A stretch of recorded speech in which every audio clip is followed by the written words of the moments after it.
الحمد لله متفرد بالألوهية. الصلاة والسلام على محمد المبعوث بالمقام والمدفول بالمدينة وعلى آله وصحبه أجمعين. أما بعد. ഏറ്റവും സ്നേഹാദരവുകൾ നിറഞ്ഞ ഉസ്താദുമാരെ, എൻ്റെ പ്രിയപ്പെട്ട കൂട്ടുകാരെ, അസ്സലാമു അലൈക്കും വറഹ്മത്തുള്ളാഹി തആല വബറകാതുഹു. സർഗമഴ വർഷിച്ചു കൊണ്ടിരിക്കുന്ന ഫറാസ് ദോ എന്നീ പ്രൗഢഗംഭീരമായ വേദിയിൽ മുസ്ലിം രാഷ്ട്രീയവും ഇസ്ലാം രാഷ്ട്രീയ പ്രതിനിധാനവും എന്ന വിഷയത്തെക്കുറിച്ച് അല്പം മാത്രം സംസാരിക്കാനാണ് ഞാൻ ആഗ്രഹിക്കുന്നത്. നാഥൻ തൗഫീഖ് നൽകുമാറാകട്ടെ. ആമീൻ. ഇസ്ലാം കേവലം ആരാധനകളിൽ മാത്രം ഒതുങ്ങുന്ന ഒരു മതമല്ല, മറിച്ച് വ്യക്തിഗത സാമൂഹിക രാഷ്ട്രീയ ജീവിതത്തെ ചിട്ടപ്പെടുത്തുന്ന ഒരു സമഗ്ര ജീവിത വീക്ഷണമാണ്. നീതി, സമത്വം, സാമൂഹിക പ്രതിബദ്ധത എന്നീ അടിസ്ഥാന തത്വങ്ങളിൽ നിന്നാണ് ഇസ്ലാമിക രാഷ്ട്രീയം അതിൻ്റെ ഊർജം കൈക്കൊള്ളുന്നത്. അതിനാൽ ഒരു മുസ്ലിമിന് രാഷ്ട്രീയമെന്നത് അവൻ്റെ വിശ്വാസത്തിൽ നിന്നും വേർതിരിക്കാനാവാത്ത ഒരു പൗരധർമ്മമായി മാറുന്നു. ഇസ്ലാമിക കാഴ്ചപ്പാടിൽ ഭരണം അഥവാ രാഷ്ട്രീയമെന്നത് ഒരു ഉത്തരവാദിത്തമാണ്.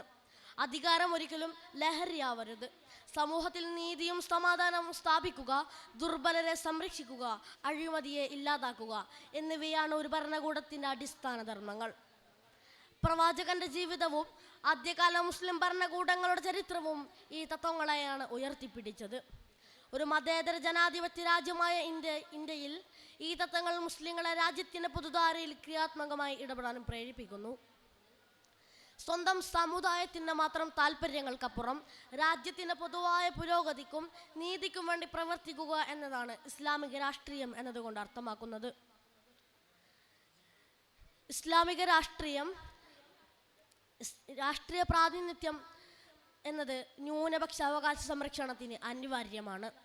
ഇന്ത്യൻ ജനസംഖ്യയിൽ 14% വരുന്ന മുസ്ലിങ്ങൾക്ക് നിയമനിർമ്മാണ സഭകളിലും ഭരണരംഗത്തും അർഹമായ പ്രാതിനിധ്യം ലഭിക്കുമ്പോഴാണ് നമ്മുടെ ജനാധിപത്യം കൂടുതൽ സുതാര്യമാകുന്നത്.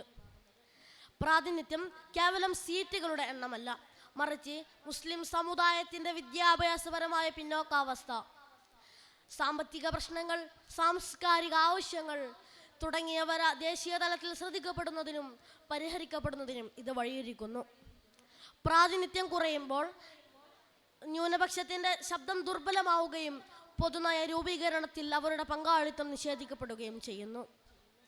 മുസ്ലിം രാഷ്ട്രീയ പ്രാതിനിധ്യം ഇന്ന് നിരവധി വെല്ലുവിളികൾ നേരിടുന്നുണ്ട്. വോട്ട് ബാങ്ക് രാഷ്ട്രീയം, മുസ്ലിം സമൂഹത്തെ ഒറ്റക്കെട്ടായി കാണുന്ന പ്രവണത, അതുപോലെ തന്നെ രാഷ്ട്രീയ ധ്രുവീകരണ ശ്രമങ്ങൾ തുടങ്ങിയവയെല്ലാം ഈ പ്രാതിനിധ്യത്തെ ദുർബലപ്പെടുത്തുകയാണ്. അതുകൊണ്ട് തന്നെ മുസ്ലിം സമുദായം രാഷ്ട്രീയത്തിൽ കൂടുതൽ ഗുണപരമായ ഇടപെടലുകൾ നടത്തേണ്ടത് അനിവാര്യമാണ്. വിദ്യാസമ്പന്നരും കഴിവുള്ളവരുമായ യുവതലമുറയെ രാഷ്ട്രീയത്തിന് മുൻനിരയിലേക്ക് കൊണ്ടുവരണം. അതുപോലെ തന്നെ ഇന്ത്യൻ ജനാധിപത്യത്തിൻ്റെ പ്രാധാന്യം ബോധ്യപ്പെടുത്തി സജീവമായ രാഷ്ട്രീയ പങ്കാളിത്തത്തിന് പ്രോത്സാഹിപ്പിക്കണം. കൂടാതെ സമുദായത്തിൻ്റെ താല്പര്യങ്ങൾക്കപ്പുറം രാജ്യത്തിൻ്റെ പൊതുവായ പുരോഗതിക്കും രാജ്യത്തെ കർഷകർക്കും ദരിദ്രർക്കും യുവജനങ്ങൾക്കും വേണ്ടി സംസാരിക്കുന്ന പൊതുവായ നേതാക്കളെയും വളർത്തിയെടുക്കേണ്ടത് അത്യാവശ്യമാണ്. ഇസ്ലാമും രാഷ്ട്രീയവും പരസ്പരം ബന്ധപ്പെട്ടിരിക്കുന്നു. മുസ്ലിം രാഷ്ട്രീയ പ്രാതിനിധ്യം ശക്തിപ്പെടുന്നത് ഇന്ത്യൻ ജനാധിപത്യത്തിന് കൂടുതൽ മുതൽക്കൂട്ടാണ്. കാരണം രാഷ്ട്രീയ പ്രാതിനിധ്യം ശക്തിപ്പെടുമ്പോൾ മതേതര മൂല്യങ്ങൾ കൂടുതൽ ഊട്ടിയുറപ്പിക്കപ്പെടുകയും എല്ലാവരെയും ഉൾക്കൊള്ളുന്ന ഒരു വികസിത രാഷ്ട്രമെന്ന നമ്മുടെ ലക്ഷ്യത്തിലേക്ക് നമ്മെ അടുപ്പിക്കുകയും ചെയ്യുന്നു. രാഷ്ട്രീയ ഇസ്ലാം ഒരു വിഭാഗീയതയല്ല, മറിച്ച് മാനവിക മൂല്യങ്ങളെ ഉയർത്തിപ്പിടിച്ചുകൊണ്ട് രാജ്യത്തിൻ്റെ പൊതു താല്പര്യങ്ങൾക്ക് വേണ്ടി നിലകൊള്ളുന്ന ഒരു സാമൂഹിക ക്രമം ലക്ഷ്യമിട്ടിട്ടുള്ള ഒരു ഇടപെടലാണ്. നീതിയിലധിഷ്ഠിതമായ ഒരു സാമൂഹിക ക്രമത്തിനു വേണ്ടി രാഷ്ട്രീയത്തിൽ സജീവമായി ഇടപെടാൻ നമുക്കേവർക്കും സാധിക്കട്ടെ എന്ന് പ്രാർത്ഥിച്ചുകൊണ്ട് വാഖിർ ദഅവാനാ അൽഹംദുലില്ലാഹി റബ്ബിൽ ആലമീൻ. അസ്സലാമു അലൈക്കും വറഹ്മത്തുള്ളാഹി തആല വബറകാതുഹു. വേദിയിൽ